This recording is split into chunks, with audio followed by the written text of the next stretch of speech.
भोपाल की ट्विशा शर्मा मौत मामले में अब ससुराल पक्ष की मुश्किलें लगातार बढ़ रही हैं। बुधवार को ट्विशा की सास गिरिबाला सिंह की अग्रिम जमानत याचिका खारिज किए जाने पर सुनवाई हुई, जिसके बाद गिरिबाला सिंह गिरफ्तार की जा चुकी है।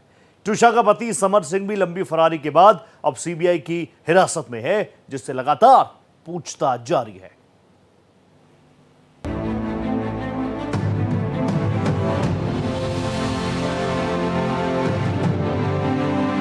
ट्विशा की मौत के मामले में अब उसका ससुराल पक्ष पूरी तरह से घिर गया है। तमाम हथकंडे अपनाने के बावजूद भी ट्विशा की सास और पूर्व जज गिरिबाला का रसूख काम नहीं आया। सीबीआई ने गिरिबाला को गिरफ्तार कर लिया है।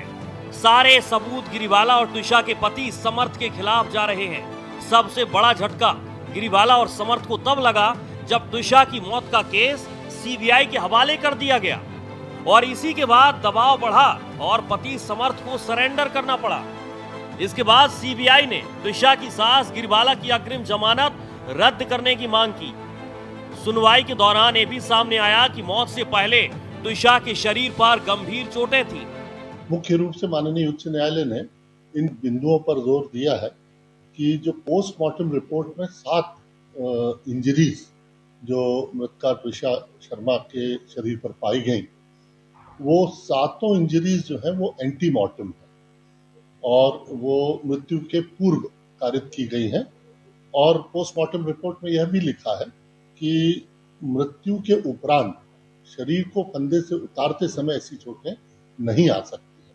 तो ये जो अनएक्सप्लेन्ड इंजरीज हैं, ये स्पष्ट रूप से संकेत करती हैं कि किसी प्रकार का कोई अपराध घटित हुआ है। वैसे एक बात और भी ट्विशा की ससुराल वालों के खिलाफ गई।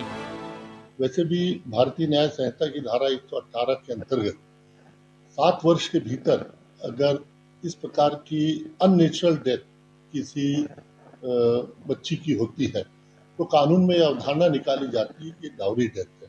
तो इसको भी संज्ञान में लेते हुए माननीय उच्च न्यायालय ने दोनों पक्षों को सुनने के बाद हाईकोर्ट ने माना कि ट्विशा की सास पूछताछ में सहयोग नहीं कर रही थी और ऐसे में उसकी अग्रिम जमानत रद्द करना ही सही है।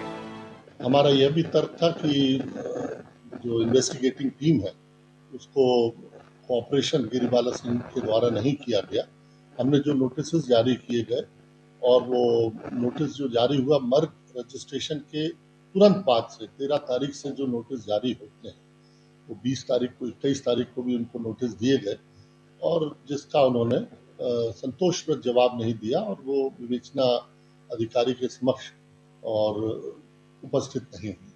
तो ऐसी सारी बातों का संज्ञान लेते हुए माननीय उच्च न्यायालय ने अपने आदेश में कहा है कि ऐसे सारे जो प्रमुख बिंदु हैं अग्रिम जमानत का आदेश पारित करने के समय जिनको ध्यान पे रखना चाहिए, ऐसे सारे बिंदुओं को भोपाल की जिला न्यायालय ने और संज्ञान में नहीं लिया है, इसलिए अग्रिम जमानत का आदेश जो है उसको निरस्त किया गया है। इसी बीच ट्विशा के पिता ने मीडिया और सुप्रीम कोर्ट समेत सभी को धन्यवाद दिया और इंसाफ मिलने की उम्मीद जताई। मैं सबसे पहले ये धन्यवाद करना चाहूँगा सभी मेरे मीडिया भाइयों का, सभी मेरे मीडिया मित्रों का, इस भारत की जनता का, जिन्होंने इस न्याय की लड़ाई में हमारा अभी तक साथ दिया है।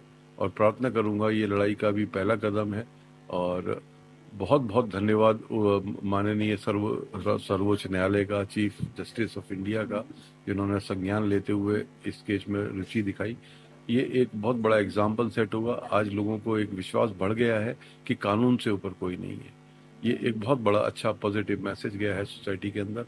मुझे पूर्ण भरोसा है कि न्याय प्रक्रिया हमारी माननीय जो हमारी सबसे सर्वोच्च संस्था है सीबीआई, वो पूरा सच्चाई बाहर निकाल के लाएगी। ट्विशा के पिता को सबसे बड़ा भरोसा सीबीआई पर है। ये सीबीआई से ही हमारी बहुत उम्मीदें हैं, बहुत, और इन्होंने पहले भी एग्जाम्पल सेट करे हैं। सीबीआई एक हमारी गणमान्य संस्था है जिसने बहुत सारे केसेस ऐसे ब्रेक किए हैं, अनसुलझे सवालों का जो है जवाब लेकर के आई है और इस बार भी मुझे उम्मीद है कि सारी की सारी सच्चाई वो बाहर निकाल के लाए। सीबीआई अभी भी घर के अंदर है, बातचीत चल रही है, पूछताछ भी चल रही है। जी, बस सब प्रक्रिया कर रहे हैं, वो अपना प्रोटोकॉल कर रहे हैं और वो अपना काम करते रहे।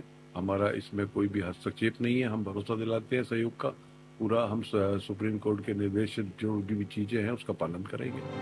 अब इंतजार है कि तुषा की सास से पूछताछ में क्या बातें निकलकर सामने आएंगी।